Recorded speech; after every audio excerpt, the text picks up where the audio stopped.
Hi, we're Roy and Karen. Welcome back to our channel. Or if you're new here, thanks for joining us. We are heading off for our longest trip ever. We're gonna hit 10 national parks. New ones that we've never seen before. It's unbelievable. We're gonna be spending a month in Arizona, a month in Utah, just so much.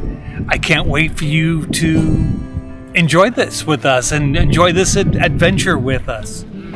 As we said, this will be our longest RV journey so far, 3 months. And we wanted to be prepared for this big journey. And what Karen's referring to is, well, when I went up on the roof of the RV to clean it in preparation for this trip, I noticed that the caulk up there was starting to get cracked. A little aged. A little aged. It was starting to show its age. It was 6 years old, the RV, and in the Florida heat, sun. So I went and got 10 tubes of lap sealant from Amazon, went up on the roof. Just hand it to me. With it still going. Okay. Where do you see this? You can see where I did it. And of course, it's pretty obvious where I didn't.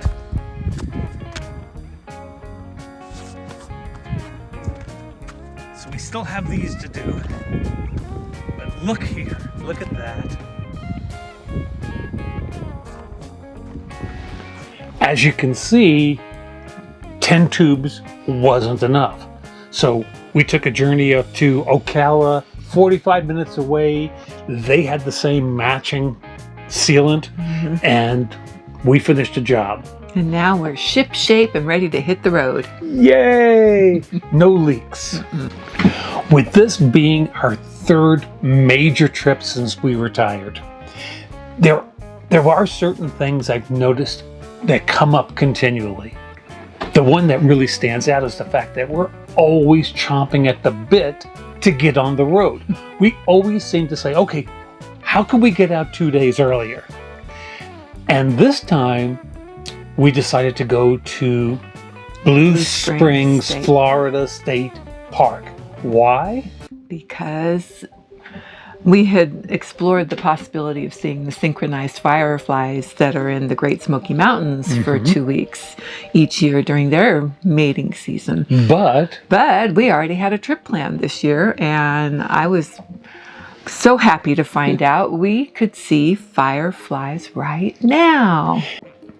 But we've been to Blue Springs before. We got to go out there to see the manatees when they are hiding out in the cold weather, and walked along the boardwalk there, so we knew how beautiful it would be. And we did see a couple of manatees still out there. Manatees there now. There's fish that are always there, and turtles and eagles. But what else did we see? Right in our campground. We were sitting there just chilling, and along comes a raccoon to say hi. It's like, what you got? No, you get lost, sucker. Yeah. No bandits in our campground. And then when we're looking at him, we see caterpillars crawling across the picnic table. And these are very specific caterpillars. My friend Michelle had said, I just saw something on the news about those. Those tussock moth caterpillars, those are dangerous. Don't touch them. They're toxic. You can get tuscososis or something. Hold on. I got it right here.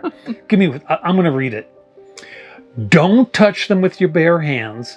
The hairs on the tussock moth caterpillars are urticating, whatever the hell that means. Sounds bad. Meaning they are hollow and contain a mild toxin. Touching them can cause tussocosis, a skin rash characterized by redness, itching, and small welts. Ooh, so maybe that's what got me in the dark. I mean, we were sitting out there in the dark watching the fireflies, and it was dark. So I don't know what got me. But you it was on my thought you hands. had a mosquito or something, but but they were blisters and red and swollen, and it took days and days for it to settle down and go away. Maybe you got tuscososis. I can't speak English anymore. All right. But we came for the fireflies.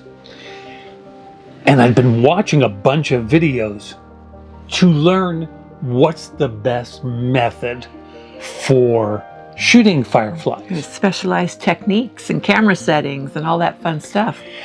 And if I could make something half as good as what I saw in those YouTube videos, I was going to be very excited. But as soon as we got there, we went to listen to the orientation, because there's a group there that are there specifically about the fireflies, and she did such a great job. And my name is Volunteer Ellie, and I love bugs, so I'm so happy that you are all my captive audience for the next 15 to 20 minutes here. Now, as I was saying, for many firefly species, the females do not fly. So that is the case for the Florida single snappy that we have here at Blue Spring. What we're going to... We didn't know that each species of fireflies has a slightly different color, and they flash at different speeds and intensities. There was a lot that we learned from listening to her. And that there were so many different species. Wow, just in Florida alone. Oh yeah, thousands 2,000. and thousands. Yeah, it was something. So we walked over to the location that girl who was giving the orientation had said, this is a great place for you to do photography. And, well, first of all, here's a great example of why I didn't want to videotape them. It's because I think looking at this is boring. Now, notice there's a lot of fireflies in this video, but it's not very exciting as a photographer. I thought it was cool. There was such beauty out there, and so many fireflies, and the weather was perfect, and we get to just camp and walk over and check this out and go back, and we were still seeing them on our way back. Saw them all along the way and in our campsite. It was really neat. It was really, really cool. Last night we went to see the fireflies, and it was so much more magical and amazing than we thought it would be. The fireflies were everywhere, and I tried to do some photography tricks that I had seen on YouTube, and what a failure. What an absolute failure. But we're going to be here, like I said, for 2 days. Tonight we'll go back again, we'll try again, and I'll see if I can't do a better job. So on that first night, Roy figured out what he wanted to do to take these photographs and to record the way he wanted to record. And we figured out what the best location was, where we could go out and carry our chairs and our wine and just sit and enjoy where we were. And boy, did we. It was really a great location. It was close to the campground. That way I could carry all the chairs over. I wasn't going to have to carry them a mile down the boardwalk. And the camera equipment and all that stuff. We did it all in one fell swoop. That was fun. Well, I just realized, looking at ourselves in the camera, that I didn't bring my bandana. Is that a special bandana, honey? We have insect shield. Head to toe. Let me show them what you look like.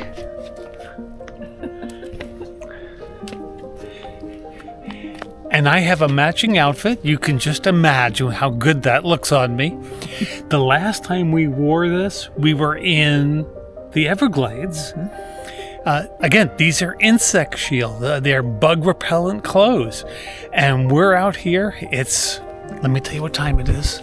It is 7:20, and the fireflies are going to start coming out at 8 o'clock. But about 8:30, it's wild. It's absolutely wild. And tonight, I'm trying a little different.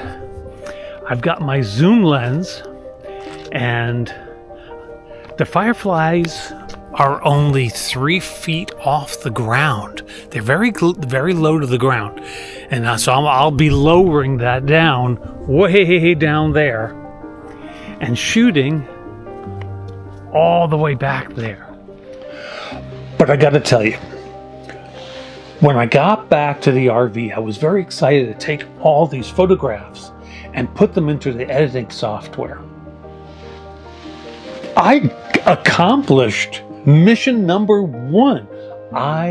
Look at this. This photograph is a daytime photo for the background. And then here's what adding 1 30-second exposure of fireflies looks like. But here's what it looks like to add 10 30-second exposure of fireflies. This is what I wanted to accomplish. Did a great job. The next day, it's time to start heading westward finally. And we stopped for our first westward stop in St. Andrews State Park on the Florida Panhandle. Another one. We left Blue Springs at around 9 o'clock, and it's 5 o'clock now. So I'll let you do the math because I'm too tired to do the math. But let me show you where we're at.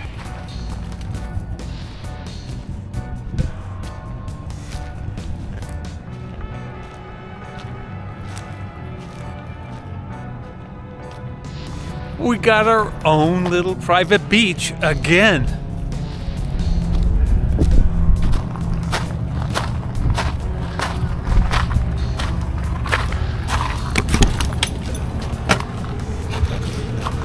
They've been fed. You want to take them around a little bit with me? Sure. Honey, look where we are. This is quite the locale here. Not peaceful, but very scenic, and I love the water. I'm waiting for the blue angels to go flying over. We'll see. I think this is just the way we've described things that we like. If we can't have solitude, at least the illusion of solitude. Get us right at the ocean front. So let me show you where we're sitting. Cheese and wine. Oh, look at that cheese. Fancy. See where we are? Our own private paradise. So our first day there, beautiful weather. And here we are, feet up in our chairs, looking out over the water in our waterfront RV spot and just loving the day. Looking out at the fish jumping and the kayakers going by and watching the jets take off from the nearby whatever it was. Whatever it was. we really weren't quite sure if it was Navy or Marines or what it was. Yeah. And then we watched a dolphin swimming by. I don't know if we caught a video of that. Yeah, it's so much wildlife and so peaceful. And at night? And at night, it was full moon. Got to see the full moon reflecting over the water. Really, really pretty. This was really an exceptional place to be. On the second day, we took a walk with the boys, and we ended up on a dock. And we went to look at what tours they offered, and they had various tours. The one that caught our eye was the Sunset Dolphin Tour. When it got time for the tour, as we were walking back to the dock, that's when we saw an osprey up in the tree eating dinner. I mean, this guy was so into his dinner that he didn't care how close we got to him. He was just munching away. If you want to stand here and record me, that's just fine, but I'm hungry. It's really cool. But one of the things about going on, for example, a dolphin tour, they always tell you, they told us before the puffin tour we took in Maine, there's no guarantees you're going to see anything. But we're in Florida. We figured we were going to see dozens and dozens of dolphin. How many did you see? One for sure, maybe two. I saw one do one little thing and he was gone. There were so many boats out there and they're all in communication with one another and they're all trying to find out where are the dolphins. There were none. Yeah. And it was a sunset cruise. So we had the sun. He waited. He stood out there. Sometimes the boat was a little, and he stayed out there until the sun set. It was really nice. And it was a beautiful night, and there were lots of people out on the jetty, and lots of people just enjoying the day, and it was a lot to enjoy. I was glad we were there. I think this is the kind of place that we wish we could have stayed longer. You agree with that? It was beautiful. But our next stop westward is Louisiana. Onward Where are we? with the Bayou Teche Brewery, our harvest host for tonight. Where Harvest we are host. going to get some pretty interesting brews and drinks and pizza. This place looks really interesting. The Bayou Teche Brewery got its name from this 125-mile Bayou Teche waterway that runs north and south. It used to be the Mississippi River. I guess every 1,000 years or something like this, the Mississippi changes its course. And so now it's just, they call it the Bayou Teche, but it used to be the Mississippi.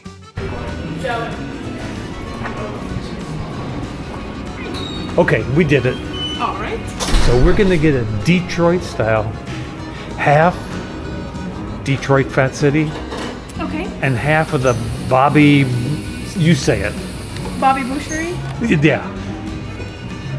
I'm from New York, so I'm English challenged. A boucherie is like when they slaughter a pig and make all the stuff. Wait, say it again? A boucherie is when we would slaughter a pig Oh. and make all the boudin, the hog-head cheese, cracklings. But growing up, like the old people, they'd have that instead of going to buy pork. All the neighbors would come, they'd cut the pig up. Ah, learn something new every day. Okay, and then we're gonna go over to the beer joint later. I'll follow you that way. Oh, I'll meet you there.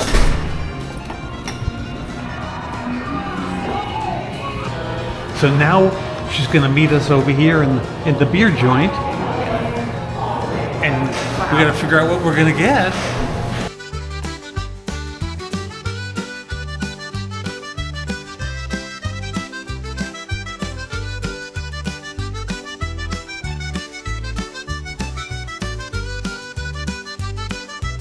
Okay, we're gonna start with strawberry. Both get the same one. Yep. Cheers. You really get Not the sweet. strawberry, no. Not sweet, but you can definitely get that Strawberry strawberry. flavors. Solid, very refreshing.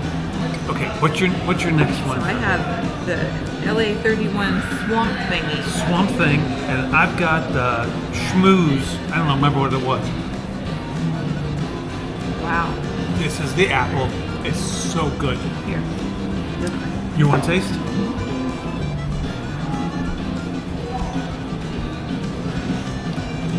Oh, that's really good. Yeah. Okay, now we gotta open up this pizza. This is what harvest hosts are all about. It could be a winery, it could be a brewery, it could be a distillery, it could be Be a farm. Cajun. oh my god. think we're gonna need Wait till you see this. Oh my god, the smell. I don't even want you to look at it, just smell it. I smelled it as soon as they set it down. Oh my Ooh. Yum. hold on, let me get the camera in here. Wow. Okay, we're not even gonna show you. We're just gonna eat it. Going in.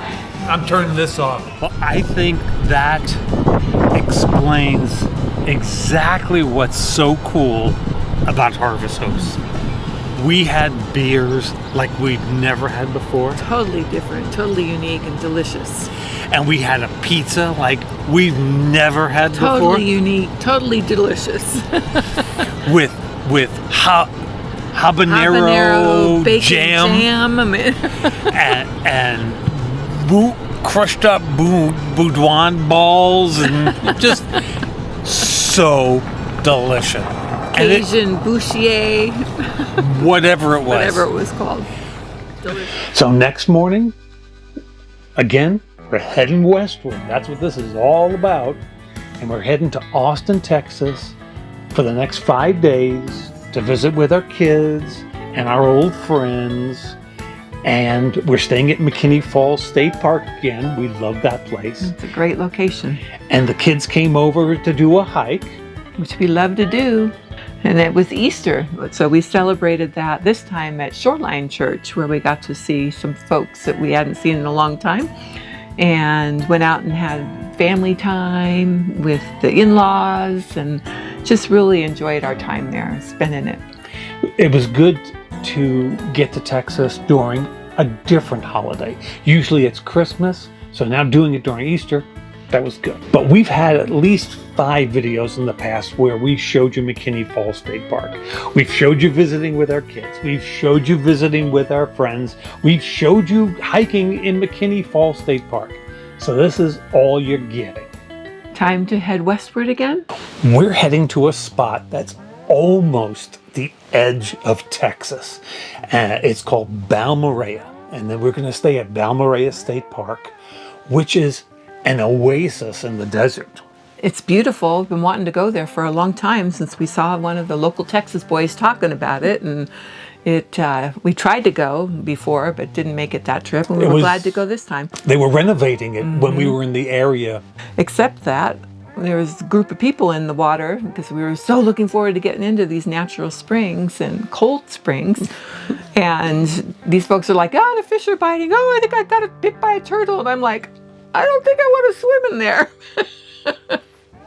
So what were you saying? I swam with a tarpon, so why am I concerned about this? But You got a lot of fish down there. as soon as they mentioned they bite, it's like, wait a minute, don't bite That's me. when you're gonna get cold. Take it out. I knew that the fish would nibble at you. I'd heard that before.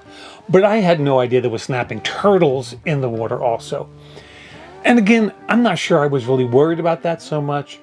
I felt more like a spoiled, entitled villager that doesn't like to go into pools that aren't 84 degrees. This water was like 74, and it felt kind of chilly, and I was like, brr, never mind. I'll just stick my feet in there. But this was the first time on this trip where it did feel like we were getting into the desert, and I was starting to get that real open feeling. I love driving through hill country where you have all those limestone things on the side of the road, and the blue bonnets and the open spaces, and you can see storms 100 miles away and you can see them coming towards you or you're going towards it. But once you get around the chaparral, like we were here in West Texas, I'm loving this. This is what our westward bound adventure is all about, being in the desert. When we get to Arizona, New Mexico, Utah, that's what we're going to be in. I'm so looking forward to it. But this was the first time I got that feeling, and I was really enjoying it. Our next stop is actually going to be Guadalupe Mountains National Park, which I think I'm going to get even more of that deserty feeling. But before we got there, we had to make an emergency urgent care stop in Carlsbad, New Mexico. And we'll tell you all about that in the next video. In the meantime, We appreciate you traveling with us. And please don't forget to like and subscribe. what she said. See ya.